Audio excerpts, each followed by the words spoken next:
Peace of mind, one of the most important aspect of our life.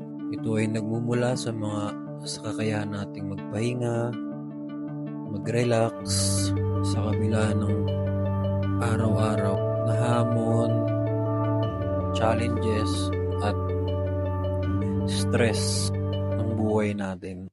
Kapag tayo may peace of mind, madali natin mapapahayag yung mga saloobin natin sa buhay, yung mga dinaramdam natin.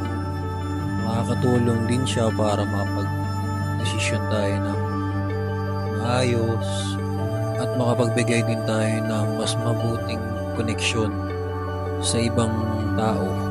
Para makuha mo yung peace of mind, important na isama natin yung mga gawaing tulad ng pag-muni-muni, pag-exercise, yan, ganyan, at pagbibigay ng mga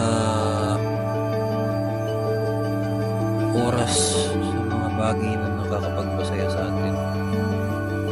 Sa ganitong paraan, natututo tayong halagahan yung ating sarili at makahanap ng katahimikan dito sa mundong